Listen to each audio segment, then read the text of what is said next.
চাল কুমড়ো কেটে রেখেছি, আলু কেটে রেখেছি। ডালের বড়া দিয়ে চাল কুমড়ো আলু দম করব। ডালটাকে ভালো করে পেস্ট করে নেবো, লঙ্কা লবণ হলুদ দিয়ে।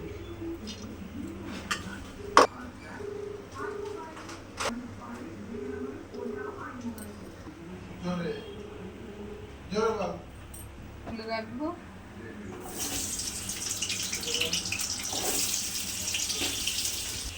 আলু ভাজা হয়ে গেছে, বড়াগুলো চাল কুমড়ো ভেজে নেবো ভাজে, তারপরে চাল কুমড়ো ভাজবো।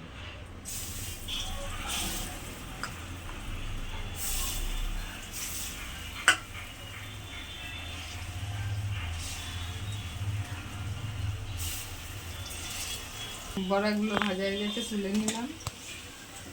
ফোড়ন দিলাম এই বড়া ভাজা তেলেই, একটা শুকনো লঙ্কা ফোড়ন দিলাম,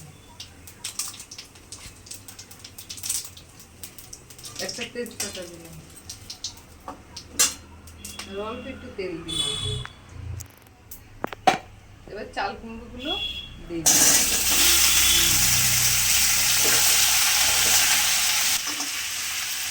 চাল কুমড়োগুলো একটু ভেজে নেব। লবণ দিলাম, হলুদ দিলাম, অল্প একটু চিনি দিলাম,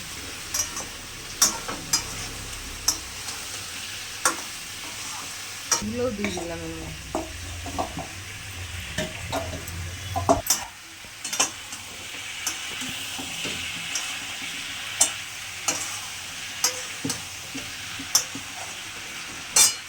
আদা লঙ্কা বাটা ওটা দিয়ে দিলাম।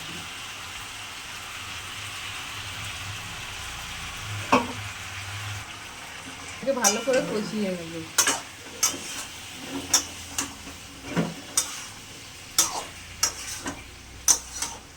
ঢাকা দিয়ে রাখবো। ধনে জিরে ভেজে রেখেছিলাম, এবার এটা নামানোর আগে পেস্ট করে দিয়ে দেবো।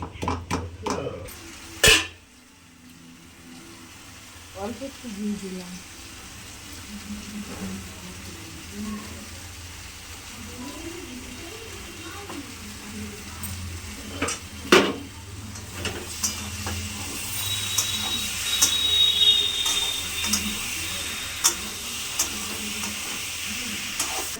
তেল বেরিয়ে গেছে, কষানো হয়ে গেছে।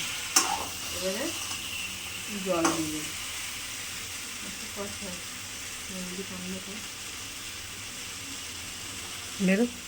জল দিয়ে দিলাম।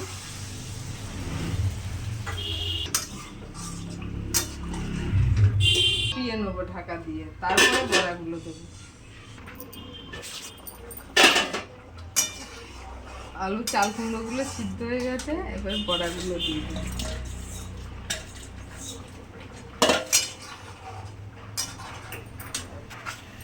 একটু গরম মশলা দিলাম, একটু ধনে জিরে ভাজা বেটে দিয়েছি।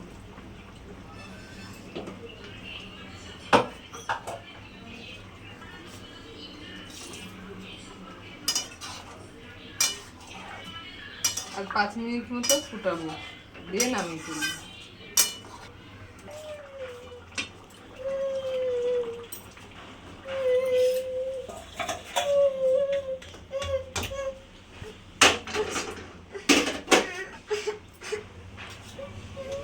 চাল কুমড়োর ঘুগনির মতো করে তরকারি করলাম। ঘুগনি এটা, চাল কুমড়োর দম করলাম।